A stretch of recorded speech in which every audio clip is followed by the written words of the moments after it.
All right, it's the Chief, bonding with board games. We're over at CMON. CMON? CMON. I'm so sorry. Yeah. CMON. CMON. All right, I always called you Cool Mini. It was forever. Well, so actually, during Gen Con, we actually made that switch over from Cool Mini or Not to CMON, which is just the the letters of that. Sure. But it's kind of like, come on, play some fun games. Yeah, because I know originally it was a website that kind of rated, or people could come on and rate miniatures and the painting. Yeah, so that site still exists. CoolMiniOrNot.com still exists. It's a community site for what you're saying, like hobby painting, things like that. That's also where our web store lives. But we also have CMON.com, which is our game-facing website, what we eventually evolved into. All right, now, and you guys are creating magic, and your company's growing leaps and bounds. Yes. What are you at, like 30 employees now? We've got a few more than that. Yeah, but it's still smaller than you might think with the stuff we're doing. But yeah, we are definitely growing games, people, everything. You guys are great, though. I got the original zombie side, then 2, then 3. We appreciate it. Yeah, I could go on. I've got more than I can even count off the top of my head. But today we're talking about this. So, if I can just bring these up now, Bloodborne looks amazing. What is going on here? All right, so Bloodborne, the card game, is actually based on the Sony PlayStation 4 game called Bloodborne. This takes that game, so that game is all about difficulty and kind of persevering through that and dying a lot, but to get to the end. So we got Eric Lang to take that game, distill down its core, the feel of it and everything, and put this into a card game. And in this game, you are playing hunters going through a chalice dungeon, fighting monsters, different bosses, and you're trying to collect blood and trophies. Yeah. Wow. Yeah. The artwork is just stunning. Oh yeah, so this is all artwork from the actual game, from Sony and from software, and it's a beautiful game. It's beautifully designed, and if people have played the video game, they will feel comfortable in the atmosphere of this game. It is very difficult. You're constantly dying, but if you haven't played Bloodborne, it's still something you can just jump into and play and have a lot of fun with. So love it. Yeah. Like I said, it looks gorgeous. All right, Monstrous. Yes, so Monstrous is from our new partnership with Good Games Publishing.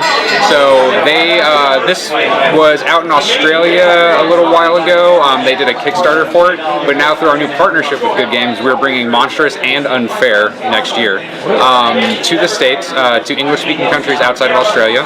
And Monstrous is a strategic dexterity game. So it's your average dexterity game in the sense that you are, so Zeus is upset. We'll kind of get to the story. Zeus is upset. There's not a good show of faith. So now the gods are kind of flexing and showing their muscle by, in this case, you're throwing monster cards down onto different locations. And depending on the locations you land on and the monsters you throw, different abilities happen and you get faith for doing that. And so that's the dexterity part, because you're trying to land these cards on certain locations, and sometimes you want them to like hit other people's cards and things like that. But it's a bit more strategic because of the abilities and the aiming you're doing. So it kind of just takes the dexterity to the next level, but it's still very approachable and fun. And the art is wonderful. It's kind of hard to see here, but it's amazing art that's from the kind of that mythology with Zeus and all the gods. And so giant cards that are featuring the big cards, nice heavy card stock. So when you throw it, you can kind of put some good strategy into it. So tons of fun if you like dexterity games like that. Beautiful. All right, raise your goblets. Never even heard of it. Yeah, so this is brand new. Have you heard of Potion Explosion? Yes. All right, so this is another game from our partnership with Horrible Games, who did Potion Explosion. Okay. This is another great game that has a lot of interaction to it. In this world, to become the king, you just have to survive this feast. To survive the feast, you just have to hope that you don't get the poison in your goblet. So in this game, you all have a goblet in front of you, and you have wine little tokens and antidote and things like that, and poison. That's the most important one. Sure. I mean, antidote's pretty important, but the poison's important because you're trying to sneak those into people's goblets. But there's also a mechanic where goblets can be passed around the table, so you don't necessarily end up with it. Wow. And different characters have different abilities, and then when the toast is called, you reveal what's in your cup, and if you're poisoned, you're dead. Right, so you've actually got the cup. Yeah, you actually Beautiful have physical artwork cups on the card. Yeah, little tokens, glass plastic beads that are different colors to represent the antidotes and the wine and the poison. And you just have to survive, and once you survive, you are the new ruler. Wow. It's that simple. Huh. So, but yeah, it's a ton of fun from the same people who put out Potion Explosion, and I think the people who like that game will really like that. Very interesting. You got one last one. One last one.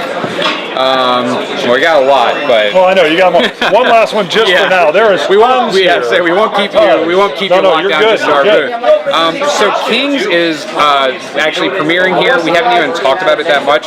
It's from Ankama, which are the same people who did Crossmaster and Crossmaster Quest, which we recently have a new partnership with them. In this one, the King of the Jungle has died, and so animals are coming from all over. So there's a polar bear like right here, and they're all coming to be King of the Jungle, and they're doing that by having a big gladiatorial combat tournament. And you have different cards that have different abilities and power and initiative on them, and everyone plays their card face down at the same time and then reveals at the same time. So it's a simultaneous reveal, and then you resolve the combat through there. Some things let you maybe resolve beforehand, and there's also like a little board in front of everybody that's a dry erase board where you actually make up the name for your combatant. Okay. And some cards will require you to call out other people's names, so there's kind of a quickness to He being loves like, these. yes, My cameraman loves these. there you go. So there's like a quickness to that. Oh, it's Rhinono. I think that's like one of the things. So it's just a fun kind of little game. But 15-minute game is what it's saying. So it's fast. Super fast, fun. A little creative, making your different names for your guys and everything. So yeah, but that one just came out here. It's not officially out everywhere, but yep. Lovely. Thanks for your time. You're welcome. Thank Love you for what you coming guys by. are doing. All right, thank you. See you guys later.